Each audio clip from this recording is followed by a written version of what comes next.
Hey guys, welcome to this week's Crystal Mission Quest in DFFOO Global.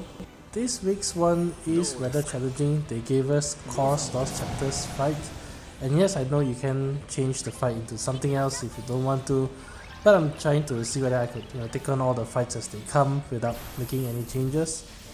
This stage was originally already extremely tanky. The boss had 350 million HP during Cor's event, so if you did the level 3 version of this fight, it gives the boss a massive 50% boost to HP, which means that this fight has you fighting a boss with 525 million HP. On top of this, if you've seen my previous fights, I've now worked my way through all the crystals except yellow, where I want to get every crystal U2 passive. So I am rather limited in that I have to use a yellow crystal team for this fight. Key DPS such as lightning is also locked out because the boss absorbs all elements except for ice and earth. The party that I brought here will feature Quistis, Tifa and Sherlotta, and this fight took about 15 minutes in real time and 2 entire force times to bring the boss down. Luckily enough, it is actually pretty straightforward, especially if you have Quistis, so I'll cover a little bit more into the party setup. First off, I think Tifa is no brainer. She is a great single target DPS, and in my roster at least, she's the hardest hitting yellow crystal character that I can bring to this fight. Sherlotta is there not only as support but also as a mandatory force gauge charger, allowing you to enter 2 force times before the boss hits its force time. Luckily enough, the boss charges its force gauge relatively slow on this stage, so you have a little bit of room here. Quistis rounds off the party not only for the fact that she's a force echoes user, which is important, but her BT aura is also very useful here. As you can see right here, the moment the boss hits 30% force gauge, all of your actions will delay your turn by 1. And this is designed so that you will have to eventually give the boss a turn. With Quistis though, this is no longer the issue. Quistis BT Aura allows all your attacks to delay the boss, so in essence, while you are delayed by 1 turn when you take an action, everything you do delays the boss, so you will still be delaying the boss to oblivion. The only somewhat tricky part here is navigating all the way until you hit 100% force gauge, and activating both of Sherlotta and Tifa's BT Plus, and entering into Tifa's force time, all the while managing through the 1 turn self-delay aura. It's not too difficult. The key here is I had Sherlotta in party slot number 3, and once I'm close to 100% force gauge, I had her use the Lunafreya LD call. That makes both characters BT Plus instant turn for 1 turn, allowing you the room to set both of the BT Plus auras up, after which you can safely enter into Tifa's force time.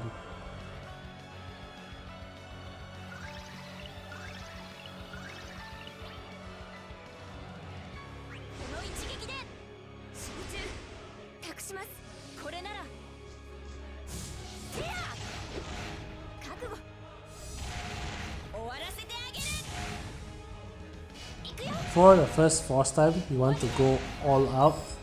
All out meaning you want to use both of Sherlotta and Quistis' echoes, use all of it.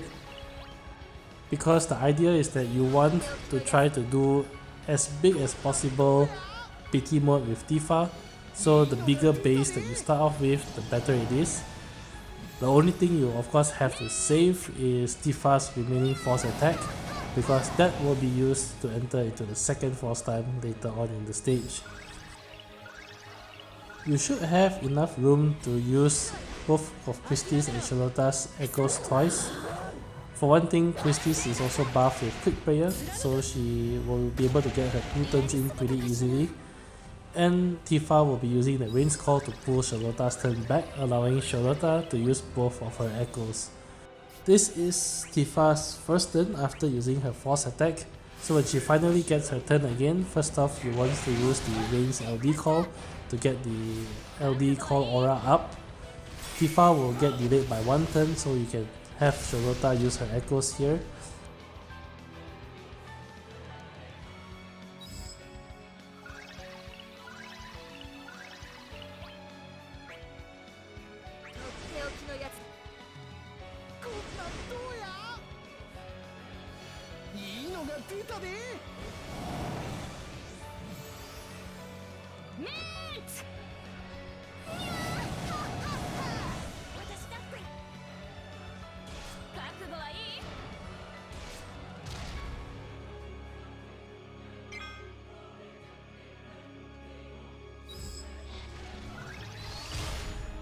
On Tifa's turn, once more you want to use LD, because using LD gives you access to her full throttle HP attack that you will be using at the start of her BT mode.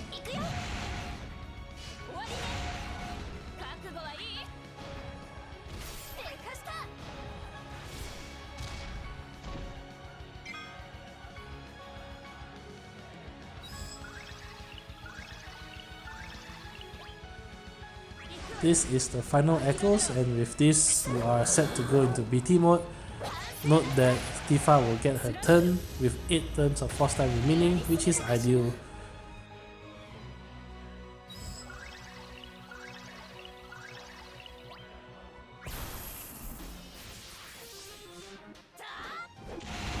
So the goal here is to try to push out as much damage as possible, because at the second force time you will start to lose some DPS.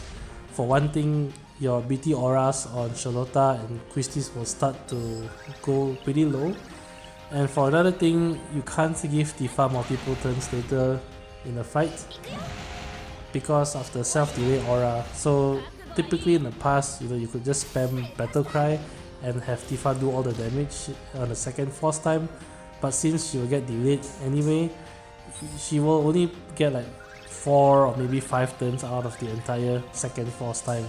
So damage becomes significantly harder to push there, which means that you should try to push damage in the first force time instead.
As you exit Tifa's BT mode, Quistis will get a turn and you have 1 turn of force time remaining, so this is where you pop summon mode.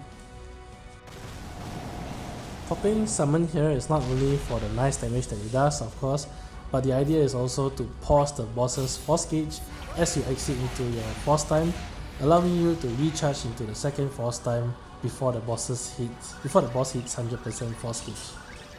On Sherlotta's turn, I had her use more of a S1 and her EX when you are pretty low on your force gauge, since those are the force charging abilities and it helps you hit the 100% force gauge sooner.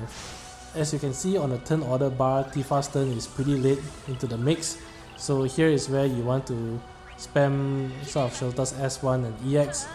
I also use one of Sherlotta's LD just to get more use of her chuck stuff, because that will be the attack that I will use in the second force time.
Finally, Tifa gets a turn, so go straight into force time, don't delay anymore because the boss charged his force extremely quickly at this part of the fight. From here, the approach that I took on the second force time is to try to have Tifa use her S1 or her full throttle during her turn, because those are technically instant turn, so that Tifa's turn won't get pushed too far back and she gets her next turn pretty quickly. As for Quistis, I cycle between her EX and LD. The important one is Sherlotta. When Sherlotta gets her turn eventually, do not use LD.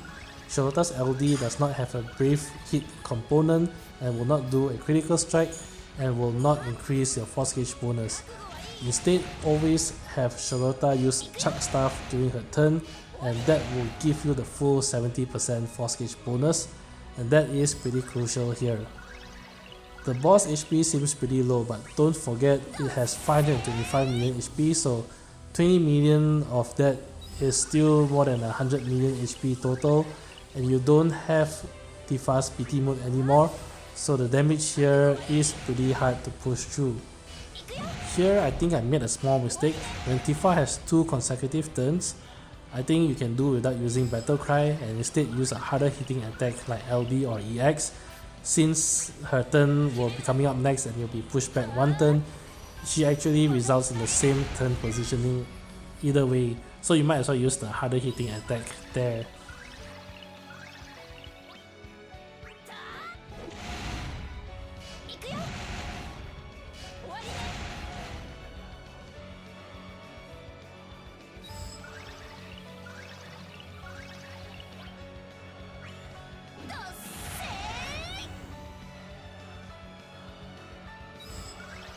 With 3 turns of force time remaining and looking at the turn order bar, I realize here I don't need to use instant turn abilities anymore, so instead I go LD and EX with Tifa. This allows her to get 2 turns out of the remaining 3 turns.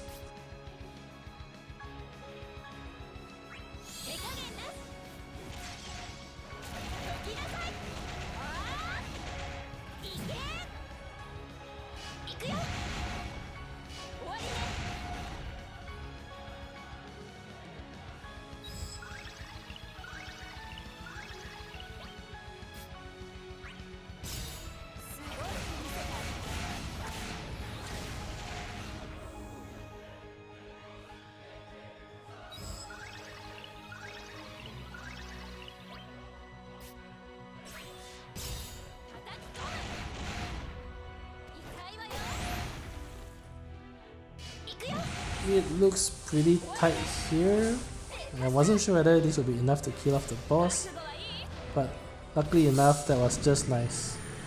Anyway, that's it for this run. As always, hope the video has been helpful, and if you enjoyed the content, do leave a like, comment and subscribe. It really helps a lot. Till then, I'll see you guys in the next Crystal Mission Quest. Bye!